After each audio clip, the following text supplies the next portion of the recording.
السلام علیکم ورحمۃ اللہ وبرکاتہ۔ اللہ سبحانہ تعالیٰ کی تعریف ہر حال میں، چاہے ہمیں کوئی پریشانی ہو، دکھ ہو، تکلیف ہو، ہم اپنی تقدیر کے واقع ہونے سے گھبرائے ہوئے ہوں، پھر بھی اللہ سبحانہ تعالیٰ سے بدگمان نہیں ہونا، بدظن نہیں ہونا، دور نہیں ہونا، ناراض نہیں ہونا، بلکہ پلٹ پلٹ کر اسی کی طرف رجوع کرنا ہے اور اسی کی تعریف کرتے رہنا ہے۔ تو ہر قسم کی تعریف صرف اور صرف اللہ ہی کے لیے ہے۔ وہی ہے جو لاچار کی دعا قبول کرتا ہے جب وہ اسے پکارتا ہے، وہی ہے جو مظلوم کی مدد کرتا ہے جب وہ اسے بلند آواز سے پکارتا ہے، اور وہی ہر تکلیف کو ہم سے دور کرتا ہے اور ہر برائی کو ہم سے ہٹا دیتا ہے۔ ہمارا دل اسی کے ذکر سے زندہ ہوتا ہے، ہمارے معاملات اسی کے حکم سے وجود میں آتے ہیں، اور ہماری مشکلات اسی کی رحمت سے دور ہوتی ہیں۔ ہمیں اسی کی دی ہوئی حفاظت سے حفاظت ملتی ہے، اور مشکلات اسی کے آسان کرنے سے آسان ہوتی ہیں۔ ہمیں اطاعت اور عبادت اور دعا کی توفیق بھی اسی کی رحمت سے ملتی ہے، وہی دیتا ہے۔ اس لیے پلٹ پلٹ کر ہمیں اسی کی طرف رجوع کرنا چاہیے، اسی کی طرف لوٹنا چاہیے۔ ہماری زندگی میں بہت سے واقعات ایسے ہوتے ہیں کہ جو ہمیں ناگوار ہوتے ہیں، لیکن وہ ہماری تقدیر کا حصہ ہوتے ہیں۔ ہمیں سمجھ نہیں آ رہا ہوتا کہ ہمارے ساتھ ایسا کیوں ہو رہا ہے، وہ کیا وجہ ہے کہ یہ حادثہ میری زندگی میں ہو گیا ہے، یہ مشکل میرے ہاں پیش آ گئی ہے۔ یہ اللہ کی دی ہوئی تقدیر میں سے ہے۔ ہمیں جو بھی تکلیف آتی ہے، چاہے انڈیویجولی، چاہے خاندان کی سطح پر، اور چاہے اجتماعی طور پر پوری دنیا میں، چاہے وہ ذاتی طور پر کوئی بیماری ہو یا وہ پھر پینڈیمک ہو، ہر تکلیف صرف اللہ کے اذن سے ہی آتی ہے اور وہ تقدیر کا حصہ ہوتی ہے۔ اللہ سبحانہ تعالیٰ کا ارشاد ہے، ان سے کہیے ہمیں اگر کوئی مصیبت آئے گی تو وہی آئے گی جو اللہ نے ہمارے مقدر کر رکھی ہے، وہی ہمارا سرپرست ہے، اور مومنوں کو اللہ ہی پر توکل کرنا چاہیے۔ یہ ہمارے عقیدہ تقدیر کا ایک حصہ ہے کہ کوئی بھی چیز ہماری زندگی میں نہیں ہوتی مگر یہ کہ وہ اللہ ہی کا فیصلہ ہوتا ہے، تقدیر ہی کا ایک حصہ ہوتا ہے۔ قُلْ لَن يُصِيبَنَا إِلَّا مَا كَتَبَ اللَّهُ لَنَا، کوئی مصیبت آ ہی نہیں سکتی مگر وہ جو اللہ نے پہلے سے لکھ رکھی ہے۔ کہاں؟ لوح محفوظ میں۔ یعنی جو مصیبت آتی ہے، اور پھر صرف مصیبت ہی تھوڑی آتی ہے، بہت سی خیر اور بھلائی بھی پہنچتی ہے۔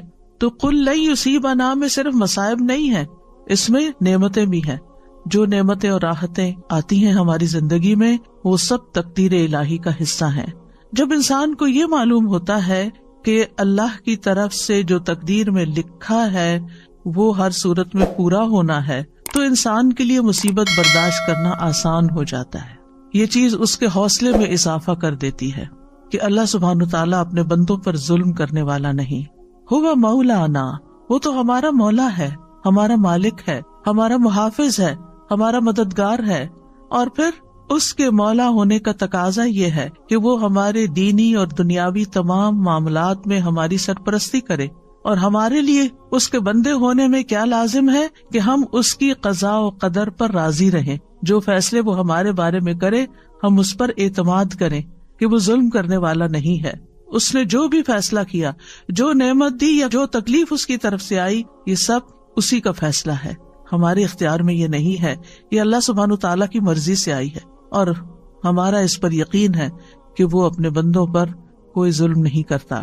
اللہ سبحانہ تعالیٰ کے ہر فیصلے میں انسان کے لیے بھلائی ہے، یعنی وہ خیر کا فیصلہ ہو یا زندگی میں آپ کے کوئی تکلیف آ گئی ہو، اس میں خیر ہی خیر ہے۔ بندہ مومن کا تقیہ کلام کیا ہوتا ہے؟ اس میں بھی خیر ہوگی۔ کچھ بھی ہوتا ہے تو کیا کہتا ہے؟ اس میں بھی خیر ہوگی، الحمدللہ اس میں بھی خیر ہوگی، اس کا بھی نتیجہ اچھا ہی ہوگا، اس سے بھی مجھے فائدہ ہی پہنچے گا، کیونکہ اللہ تعالیٰ نے کیا خبر دی ہے؟ قُلْ لَن يُصِيبَنَا إِلَّا مَا كَتَبَ اللَّهُ لَنَا هُوَ مَوْلَانَا، وہ ہمارا سرپرست ہے، وہ ہمارے لیے جو بھی فیصلہ کرتا ہے اس میں مومنوں کے لیے بھلائی ہی بھلائی ہوتی ہے، اور چونکہ وہ ہمارا مولا ہے تو اس لیے ہمیں اس سے اچھی ہی امید ہے۔ اور ولا مولا لہم، جیسے نبی صلی اللہ علیہ وسلم نے احد کے موقع پر فرمایا تھا کہ اللہ مولانا ولا مولا لہم، اللہ ہمارا مولا ہے اور ان کا کوئی مولا نہیں، یعنی جو اس پر ایمان نہیں رکھتے اور جو اس کی تقدیر پر ایمان نہیں رکھتے، پر ان کا کوئی مولا نہیں، ان کا کوئی سرپرست نہیں۔ اہل ایمان کو اللہ سبحانہ تعالیٰ اپنی پناہ میں لے لیتا ہے، اس لیے مومنوں کو کیا کرنا چاہیے؟ وَعَلَى اللَّهِ فَلْيَتَوَكَّلِ الْمُؤْمِنُونَ، مومنوں کو تو اللہ پر ہی توکل کرنا چاہیے، بھروسہ کرنا چاہیے۔ توکل کا معنی ہوتا ہے خیر کے حصول اور شر کے دور ہونے کے لیے اللہ تعالیٰ کو اپنا سہارا سمجھنا، اور جو اللہ تعالیٰ پر بھروسہ کرتا ہے وہ کبھی نامراد نہیں ہوتا، اور جو غیروں پر بھروسہ کرتا ہے تو وہ بے یار و مددگار رہتا ہے، کیونکہ وہ اس کی سرپرستی نہیں کر سکتے، اور اس طرح انسان اپنی امیدوں کے حصول میں بھی ناکام ہوتا ہے۔ تو توکل کیا ہوتا ہے؟ توکل یہ ہوتا ہے کہ انسان اپنی بے بسی کا اظہار کر دے، میرے بس میں کچھ نہیں، میرے پاس کچھ نہیں، اور ہر چیز کا مالک اللہ ہے، اور ہر کام اس کے اذن سے ہوتا ہے، وہی کرے گا، اور جو کرے گا وہ خیری کے فیصلے کرے گا۔ تو دنیا اور آخرت کے فوائد اور نقصانات، کیونکہ توکل کو سمجھنا بڑا ضروری، دنیا اور آخرت کے فوائد اور نقصانات کے معاملے میں دل کا اللہ کی ذات ہی پر اعتماد کرنا، دل کا اعتماد، اور یہ ایمان رکھنا کہ اللہ کے سوا کوئی عطا نہیں کر سکتا اور نہ کوئی روک سکتا ہے، نہ نقصان پہنچا سکتا ہے، نہ نفع دے سکتا ہے۔ اللہم لا مانع لما اعطیت ولا معطی لما منعت ولا ينفع ذا الجد منک الجد، یعنی کوئی بھی فائدہ ہے یا کوئی بھی نقصان ہے، اپنی زندگی میں آنے والے فوائد اور نقصانات دونوں کی طرف نظر کیجئے۔ اس معاملے میں کوئی بھی نقصان ہوا، کوئی بھی تکلیف آئی، کوئی بیماری آئی، کوئی مشکل آئی، کوئی بری خبر سنی، کوئی بھی چیز، یہ اللہ کا فیصلہ ہے، اور پھر دل کا اس بات پر اعتماد ہے، ایمان ہے، یقین ہے کہ اللہ اچھا ہی کرے گا۔ اگر بظاہر نظر آنے والی کسی تکلیف کے ذریعے انجام میرا وہ اچھا کرنا چاہتا ہے تو بھی میں اس کی رضا پہ راضی، اور اگر نفع پہنچا کر وہ مجھے کوئی فائدہ دینا چاہتا ہے تو بھی میں اسی کے شکر گزار ہوں۔ یعنی اپنا ہر معاملہ اللہ تعالیٰ کے سپرد کر دینا، اور اس بات کا یقین رکھنا کہ اگر اس نے میرے لیے خیر لکھی ہے تو کوئی روک ہی نہیں سکتا، اور اگر اس کی طرف سے میرے لیے کوئی آزمائش یا تکلیف راستے میں ہے تو پھر کوئی اور میری مدد کر ہی نہیں سکتا۔ تو جو شخص اللہ پر بھروسہ کرتا ہے، اللہ تعالیٰ اس کے ارادوں کے لیے کافی ہو جاتا ہے۔ یعنی ہم زندگی میں مختلف کاموں کے لیے ارادے کرتے ہیں، نیت کرتے ہیں، ہم سوچتے ہیں کہ ہم کوئی سفر کریں گے، یا ہم کوئی کاروبار کریں گے، یا ہم کوئی ڈگری کریں گے، تو ان تمام ارادوں میں انسان کو طرح طرح کے خوف بھی لاحق ہوتے ہیں، خدشات ہوتے ہیں اس کے دل میں۔ تو پھر جب انسان اپنی سی کوشش کر لیتا ہے، پڑھائی کے لیے محنت کر لیتا ہے، جاب کے لیے محنت کر لیتا ہے، یا ٹریولنگ کے لیے اپنے سارے بندوبست کر لیتا ہے، تو اس کے بعد اس کے دل کو ایک اطمینان ہو جانا چاہیے کہ اب میں نے اپنی طرف سے محنت کر لی ہے، اب اس کے بعد معاملہ میرا اللہ کے سپرد ہے، ہوگا یہ سب کچھ اسی وقت جب اللہ چاہے گا، اور جو وہ چاہے گا وہی میرے حق میں خیر کا فیصلہ ہوگا۔ تو جو اللہ پر بھروسہ کرتا ہے تو اللہ تعالیٰ اس کو شر سے بچا لیتا ہے، اور مصیبتوں سے نجات دیتا ہے، اور لوگوں کے شر سے بھی محفوظ رکھتا ہے۔ تو ہم سب جانتے ہیں کہ ہمارا اللہ سبحانہ تعالیٰ پر، اس کے رسول پر، اس کے فرشتوں پر، کتابوں پر ایمان کے علاوہ تقدیر پر بھی ایمان ہے، کہ ہماری زندگی میں جو کچھ ہو رہا ہے یہ اللہ کے اذن سے ہو رہا ہے، یہ اللہ کے فیصلے ہیں جو ہم پر نافذ ہوئے ہیں۔ ہماری تخلیق کی ابتدا سے لے کر کہ ہم لڑکی ہوں یا لڑکا ہوں، ہماری کیا شکل و صورت ہو، ہماری آنکھوں کا رنگ کیسا ہو، ہماری ہائٹ کتنی ہو، ہماری عمر کتنی ہو، ہمارا رزق کیا ہو، یہ سب اللہ سبحانہ تعالیٰ نے ڈیسائیڈ کیا ہے، اور وہ چیزیں ہمیں وقت کے ساتھ ساتھ پہنچ رہی ہیں، وہ چیزیں ہماری زندگی میں ہو رہی ہیں۔ اس پر ایمان رکھنا کہ ان چیزوں کا اصل مالک اللہ ہے، یہ ہمارے لیے بہت ضروری ہے۔ تقدیر کے لیے عربی میں دو لفظ استعمال ہوتے ہیں، ایک ہے قضاء اور ایک ہے قدر۔ قضاء کا لفظی مطلب ہوتا ہے فیصلہ کرنا، جیسے قاضی ہوتا ہے، اور قدر کا مطلب ہوتا ہے اندازہ مقرر کرنا۔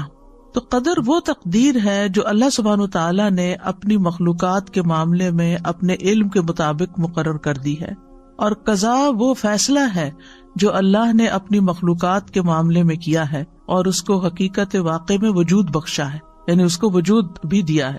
تو اس بنا پر قضاء اور قدر پر ایمان لانے کا مطلب کیا ہے کہ اللہ سبحانہ تعالیٰ کے ازلی علم، یعنی جو آئندہ قیامت تک ہونے والا سب اللہ کے علم میں ہے، اور اللہ سبحانہ تعالیٰ کی جاری ہونے والی مشیت، یعنی وہی ہوتا ہے جو اللہ چاہتا ہے، اور اس کی قدرت پر ایمان لانا۔ اس کی قدرت ہر چیز پر محیط ہے، ہر مخلوق پر محیط ہے۔ تھوڑے سے مشکل الفاظ ہیں، سمپل ورڈز میں یوں کہوں گی کہ جیسے تقدیر کیا ہے، اللہ سبحانہ تعالیٰ کا وہ علم ہے جو کسی بھی چیز کے وجود میں آنے سے پہلے ہی اللہ کو پتا تھا کہ کیا کیا ہونے والا ہے، اور اگر یہ اللہ کو نہ پتا ہوتا تو وہ پھر ہمارا رب کیسے ہوتا۔ یعنی اس کو علم ہی نہیں کہ آئندہ ہونے کیا والا ہے. تو یہی تو اللہ تعالیٰ کے قدرت کو اور اس کی قوت کو ظاہر کرتا ہے، اس کی طاقت کو ظاہر کرتا ہے کہ اس کے پاس ان سب چیزوں کا پہلے سے ہی علم ہے. اور پھر یہ کہ یہ صرف علم کی حد تک نہیں ہے، بلکہ اس کے علم کے مطابق اور اس کا علم جو لکھا ہوا ہے اس کے مطابق یہ فیصلے جاری بھی ہو رہے ہیں. ہوتا وہ ہے جو وہ چاہتا ہے، اس کی مشیت کے مطابق سب کچھ جاری ہوتا ہے. یاد رکھیے تقدیر پر ایمان لانا ارکان اسلام میں سے ہے. قرآن مجید میں آتا ہے انا کل شیء خلقناہ بقدر، یہ دلیل ہے اس کی، ہم نے ہر چیز کو ایک اندازے پر پیدا کیا ہے. سورۃ الاحزاب میں آتا وکان امر اللہ قدرا مقدورا، اور اللہ کا حکم ایک طے شدہ فیصلہ ہوتا ہے. اللہ کا حکم طے شدہ فیصلہ ہوتا ہے. سورۃ الفرقان میں آتا وخلق کل شیء فقدرہ تقدیرا، اللہ نے ہر چیز کو پیدا کیا پھر اس کا اندازہ مقرر کیا. لہٰذا ہم میں سے کون ہے جو ان آیات کو جھٹلا سکتا ہو یا وہ کہے کہ تقدیر وقدیر کچھ نہیں ہوتی. آج کل ایسے لوگ بھی دیکھنے کو ملیں گے کہ جو تقدیر پر ایمان نہیں رکھتے، وہ کہتے تقدیر کچھ نہیں ہوتی، ہوتا وہی ہے جو انسان خود کرتا ہے، آپ کی تقدیر آپ کے اپنے ہاتھ میں. ایسا نہیں ہے. اللہ سبحانہ وتعالیٰ کیا فرما رہے وَخَلَقَ كُلَّ شَيْءٍ فَقَدَّرَهُ تَقْدِيرًا، اللہ نے ہر چیز پیدا کی پھر اس کی تقدیر مقرر کی. تقدیر قدر سے، قدر کا مطلب کیا تھا؟ اندازہ کرنا، یہ کتنی بڑی ہوگی، کتنی چھوٹی ہوگی، کیا اس کی ایج ہوگی، کیا کرے گی، کیا فائدہ دے گی، کیا نقصان دے گی، یہ سب اس کا مقرر کردہ ہے. تقدیر پر ایمان کے 4 ارکان ہوتے ہیں، یہ 4 مراتب ہوتے ہیں. پہلا مرتبہ اللہ کے علم پر ایمان لانا کہ اللہ تعالیٰ علم رکھتا ہے. دوسرا اس بات پر ایمان لانا کہ قیامت تک جو کچھ ہونے والا ہے اس نے لوح محفوظ میں لکھ دیا ہے، یعنی اللہ کا علم یہ لکھا ہوا ہے. تیسرا اللہ کی مشیت اور ارادے پر ایمان لانا جو اس کی قدرت کاملہ کے مطابق نافذ ہونے والا ہے، یعنی اللہ سبحانہ وتعالیٰ کا ارادہ ہے اور اس کا ارادہ پورا ہوتا ہے. چوتھا اللہ نے ہر مخلوق کو پیدا کیا ہے اور اس تخلیق میں اس کا کوئی شریک نہیں. تو ہمارا اس بات پر ٹھوس ایمان ہے کہ اللہ سبحانہ وتعالیٰ اپنے ازلی سے مطلب یہ کہ بگننگ سے علم کی بنا پر ہر چیز کو جانتا ہے، جو کچھ ہو چکی، جو ہو رہی ہے، جو آئندہ ہونے والی ہے، سب کچھ اس کے لیے غیب اور حاضر کیا ہے؟ برابر ہے. پھر یہ کہ اللہ کا علم مخلوق کے علم جیسا نہیں، اللہ کے علم نے ہر چیز کو گھیر رکھا ہے. وَأَنَّ اللَّهَ قَدْ أَحَاطَ بِكُلِّ شَيْءٍ عِلْمًا، اللہ نے ہر چیز کو علم کے ساتھ گھیرا ہوا ہے، یعنی اللہ تعالیٰ کو اس کی ہر ڈائمینشن، ہر صورت، ہر اس کی نتائج، اثرات، سب کچھ پتا ہے. انسان نے تو بہت لیٹلی ڈسکور کیا نا کہ انسان کی زندگی کی بنیادی اکائی جو وہ سیل ہے، اور سیل کس چیز سے بنا ہوا ہے. لیکن اللہ سبحانہ وتعالیٰ نے جب بنایا تھا اس سے پہلے اللہ جانتا تھا کہ وہ کیا بنانے والا ہے، تو وہ جانتا ہے سب کچھ. پھر یہ ہے کہ ان ساری چیزوں کی باریکیوں کو بھی جانتا ہے، یعنی ایک سیل جو ہے وہ کب بگڑتا ہے، کیوں بگڑتا ہے، اور پھر کس طرح اس کی اصلاح ہو سکتی ہے، اور انسان کیوں بیمار ہوتا ہے. یہ چیزیں انسان آہستہ آہستہ سیکھ رہے ہیں، لیکن اللہ سبحانہ وتعالیٰ کو یہ سب کچھ پہلے سے ہی پتا تھا. اور پھر یہ کہ وَأَنَّ اللَّهَ عَلَّامُ الْغُیُوبِ، اللہ غیب کے سارے علموں کو خوب جانتا ہے. اور دوسری بات کیا کہی میں نے کہ اللہ نے تقدیر کو لوح محفوظ میں لکھ دیا ہے، اللہ کا یہ علم لکھا ہوا ہے.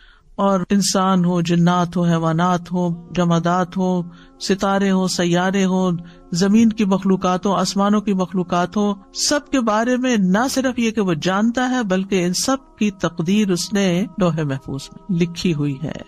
سورۃ الحج میں آتا ہے الم تعلم ان اللہ یعلم ما فی السماء والارض ان ذلک فی کتاب ان ذلک علی اللہ یسیر. کیا تم جانتے نہیں کہ اللہ وہ سب کچھ جانتا ہے جو آسمانوں میں اور جو زمین میں؟ بلا شبہ یہ سب کچھ ایک کتاب یعنی لوح محفوظ میں درج ہے، اور اللہ کے لیے یہ بات بالکل آسان ہے. سورۃ یاسین میں آتا ہے وَكُلَّ شَيْءٍ أَحْصَيْنَاهُ فِي إِمَامٍ مُبِينٍ. یہ آیت تو سب پڑھتے ہیں نا، لیکن غور نہیں کرتے کہ مطلب کیا ہے. اور ہم نے ہر چیز کا ایک واضح کتاب میں ریکارڈ رکھا ہوا ہے، ہر چیز کا ریکارڈ موجود ہے، قیامت تک ہونے والی ہر چیز لکھی ہوئی ہے. اور پھر تقدیر کے تیسرا رکن کی وضاحت کیا ہے؟ اللہ جو چاہتا ہے وہ ہوتا ہے، جو نہیں چاہتا وہ نہیں ہوتا. اب دعا کے ساتھ اس کا کیا ریلیشن ہے؟ یعنی آپ سوچ رہے ہوں گی کہ ہم تو دعائیں سیکھنے کے لیے آئے اور یہ میں عقیدہ تقدیر پڑھانے بیٹھ گئی. کیونکہ جب تک ہماری بنیاد مضبوط نہیں، ہماری دعائیں بھی صحیح نہیں ہوتی، اور پھر ہم دعاؤں کے بارے میں بھی بے یقینی کی کیفیت رکھتے ہیں، اور پھر وہ کبھی مانگتے ہیں کبھی نہیں مانگتے، اور مانگنے میں بھی کوئی لذت نہیں ہوتی. بات یہ ہے کہ آپ جو چاہتے ہیں اللہ سے مانگتے ہیں تو قبول اللہ ہی کرے گا. جو وہ چاہتا ہے وہ ہوگا، یعنی وہ نہیں ہوگا جو آپ چاہتے ہیں.